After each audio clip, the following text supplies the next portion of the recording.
All right, so get this. We're diving into the Stargate project today, and Stargate. yeah, it's pretty wild. Yeah. You know how you're into AI and all that, and like how technology kind of shapes the whole global power game? Mm-hmm. Well, this is going to be right up your alley because imagine like a $500 billion project. Think about that, $500 billion to like build this huge AI infrastructure, mainly here in the U.S. Well, and what's really interesting is the timing of it too, right? Like this wasn't some plan way off in the future. This was like right after President Trump took office. Right. He announces this Stargate project. And it wasn't just like the government doing its thing either. You had these big tech companies like OpenAI and SoftBank and even Oracle, like all jumping on Well, board. right. It's not every day you see like the Trump administration and Silicon Valley like teaming up, Right. especially on something this massive. Yeah. Okay, so what was the big idea behind this Stargate project? What were they actually trying to do? Well, the goal was pretty clear. I think they wanted to make sure America was leading the pack in this global AI. Right. So, Yeah, like think of it as like a modern day space race, but instead of like rockets and satellites, we're yeah. talking algorithms and data. They wanted to be ahead of everyone else, especially China, when it came to like developing and controlling this game-changing tech. That makes sense because we hear all the time about how AI is like the next big thing, right? Hmm. It's the key to pretty much everything, like economic power, national security, Yeah. you name it. So, how did they plan on like winning this AI race? Was it just all about research? Well, research is a big part of it, obviously, but this Stargate project was way more than that. They understood that AI isn't just about some brilliant minds coming up with fancy algorithms. It's about having the infrastructure to actually make those algorithms work in the real world. You got to train them, run them, Right. and that's where these huge data centers come in. Oh, yeah, I remember those. Weren't they going to Uh-huh. build like 10 of these massive data centers in Texas? Yeah. That's a lot of computing power. So, Yeah. why data centers and why Texas? Well, think of data centers as like gyms for AI, That's where the algorithms get trained and pumped up. They provide that massive computing power you need to like crunch through mountains of data. And that's like the fuel for developing those super sophisticated AI models. It's kind of like you can have the most amazing workout routine in the world, but without a good gym, you're not going to see results. So, no gains without the gym. Exactly. And as for Texas, well, they had a good mix of things going for them, like cheap energy land, and they were pretty business friendly. Makes sense. So, they were basically building up the muscle for American AI right there in Texas. Yeah. And we can't forget about the money part, right? Masayoshi Son, the CEO of SoftBank, he pledged like, what, $500 billion for U.S. Yeah. projects? Up to 500 billion. That's insane. And Stargate was a part of that. Yeah. So it's not just like a little vote of confidence. It's a serious investment. It shows you just how global this whole AI race really is. It's not just about national pride. It's about attracting money and talent from all over the world. Right, because whoever wins this AI race is probably going to have a huge advantage on the world stage, right? But it wasn't just about building new stuff, was it? I mean, President Trump was also really focused on like controlling existing technology, especially stuff owned by companies outside the U.S. Hmm. Like, remember all that talk about forcing TikTok to sell to an American company? Oh, yeah. And that kind of reflects a growing trend, where governments are trying to have more say over these Yeah. powerful technologies, especially the ones that have tons of user data. It wasn't just about building American AI. It was also about making sure that the important tech stayed under American control. So they were trying to build up American AI while also trying to like limit the influence of foreign tech companies. Hmm.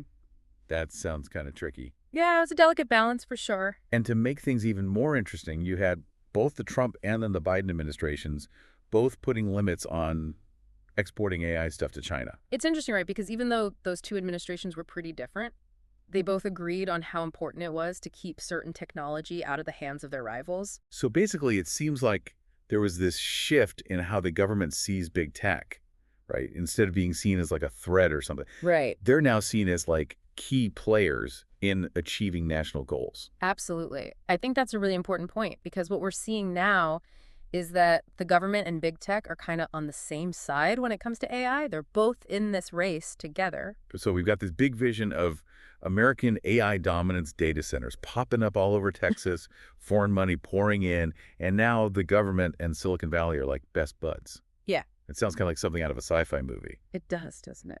But I have a feeling this whole plan didn't exactly go off without a hitch, right? Well, you'd be right about that. Managing a project this big with so many different players involved was bound to be a bit messy. All right, so spill the beans.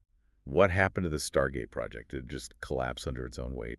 One way. So it's just too much to handle. It was a massive undertaking, for sure. I mean, just imagine trying to coordinate between all these different government agencies and these giant tech companies, each with their own agendas and priorities. Yeah, that sounds like a logistical nightmare. It's like herding cats, but the cats are like tech giants. That's a pretty good analogy, actually. And then you've got the whole political side of things to deal with. Remember, the Stargate project started under Trump, but then Biden came in. And even though they both agreed that AI was important, they had different ideas about how to get there. Right, so even with both sides of the aisle saying AI leadership was crucial, they didn't necessarily agree on the roadmap. Exactly. And Biden was more into like international cooperation and making sure AI was used responsibly, which wasn't really a big focus for the Stargate project. So different approaches to the same goal. And what about the rest of the world? How did countries like China react to America's big AI push? Well, China saw it as a direct challenge to their own ambitions in AI.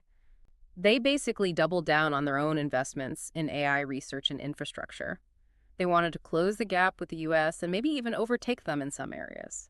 So it sounds like this Stargate project, even though it didn't really pan out, might have actually made the global AI race even more intense. Yeah, that's definitely a possibility. The Stargate project made it clear that AI wasn't just some academic thing, it was a major factor in global power, and that got everyone's attention. So it's like a wake-up call. Exactly. And with all this competition, was there any room for countries to actually work together on AI, or was it just everyone for themselves? That's a really important question, and it's something that people are still trying to figure out. The Stargate project itself didn't really focus on international cooperation, but it did highlight the need for some kind of global discussion about the challenges and risks of AI. So even with all the rivalry, there was a sense that some aspects of AI, like ethical concerns and the potential for misuse, needed a global approach. Right, because those aren't issues that any one country can solve on their own. Makes sense. And we have seen some efforts at international cooperation, right? Like that global partnership on artificial intelligence stuff. Yeah, exactly. That's a good example of countries coming together to try to address the big challenges of AI and make sure it's used for good. Okay, so we've established that the Stargate project didn't exactly go according to plan, Right. but you're saying it wasn't a complete failure, right? Definitely not. I mean, even though the original vision didn't fully materialize, the Stargate project had a lasting impact on the AI landscape. Really? How so? Well, for one thing, it triggered a huge wave of investment in AI research and development, both from the government and private companies. It basically kick-started a wave of innovation and led to all sorts of new advancements in AI technology. So it was like a catalyst. Exactly. It also got people thinking more seriously about AI education and training because everyone realized that we were going to need a lot more people with AI skills. So even though the Stargate project itself didn't really take off, it had a ripple effect. Yeah, like planting a seed that grew into something much bigger. And what about those 10 massive data centers that were supposed to be built in Texas? What happened to them? Did they just disappear? Well, not exactly. It's more like they evolved. Remember how the Stargate project got everyone excited about AI infrastructure? Yeah, it's like a giant billboard saying, hey, AI needs serious computing power. Exactly. And companies like Google, Amazon, Microsoft, they saw that and they realized that data centers were the key to unlocking the potential of AI.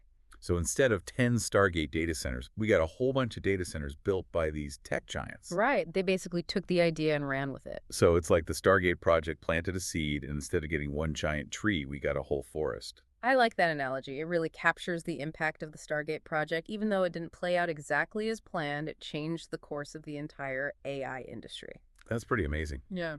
It just shows you that even ambitious projects that don't fully succeed can have a huge influence on the direction of technology and investment. For sure. And it also highlights how dynamic innovation can be. Sometimes what looks like a failure on the surface can actually lead to unexpected and positive outcomes. It's like a reminder that progress isn't always a straight line. Exactly. So what's the big takeaway here for our listeners? What's the one thing you want them to remember about the Stargate project? I think the main takeaway is that the pursuit of AI dominance is a really complex and constantly evolving journey. It's full of ambition, competition, and the need to adapt to new challenges. The Stargate project, even though it didn't achieve everything it set out to do, offers some valuable lessons about the things that are shaping the future of AI and its role in global power dynamics. It's a story that's still being written. And that's what makes these deep dives so interesting, right? We get to explore these multifaceted stories, uncover those hidden connections, and think about the questions that are going to define our technological future. It's always a pleasure to delve into these complex topics with you. And to you, our listeners, thanks for joining us on this deep dive into the Stargate project. We hope you found it insightful and engaging. Until next time, keep those questions coming. So those Texas-sized data centers, what happened to them? Well, they didn't just disappear. It's more like they morphed into something else. Remember how the Stargate project got everyone really interested in AI infrastructure? Yeah, it was like they suddenly realized that AI needs a ton of computing power if it's going to work. Exactly. And companies like Google, Amazon, Microsoft, they were paying attention and they realized that data centers were going to be crucial for all this AI stuff. So instead of those 10 Stargate data centers popping up, Right. we got a whole wave of data center construction all across the U.S., with Texas being like the main hub. Yeah, pretty much. They took the basic idea and just went in a different direction with it. So it's like the Stargate project planted the seed, and instead of getting one giant tree, we got a whole forest of data centers. That's a great analogy. It really shows how Stargate project, even though it didn't work out exactly as planned, ended up changing the entire AI industry. It's amazing how even a project that didn't fully succeed can have such a big impact on how technology develops and where investment goes. Absolutely. And it also shows you that innovation isn't always a straight line. Sometimes things that look like failures can actually lead to some pretty amazing outcomes. Yeah, it's a good reminder that progress can be unpredictable. Exactly. So if you had to pick one big takeaway for our listeners about the Stargate project, what would be? I think the main thing to remember is that trying to become the leader in AI is a really complicated and constantly changing process. It's full of big ambitions, fierce competition, and the need to adapt to new situations. The Stargate project, even though it didn't achieve all of its original goals, gives us some really valuable insights into the forces that are shaping the future of AI and its impact on the global power balance. It's a story that's still unfolding. And that's what makes these deep dives so fascinating, isn't it? We get to explore all these different angles, uncover the hidden connections, and really think about the questions that are going to shape our technological future. I always enjoy exploring these complex topics with you. And to all our listeners out there, thanks for joining us on this deep dive into the Stargate project. We hope you found it informative and interesting. Until next time, keep those questions coming.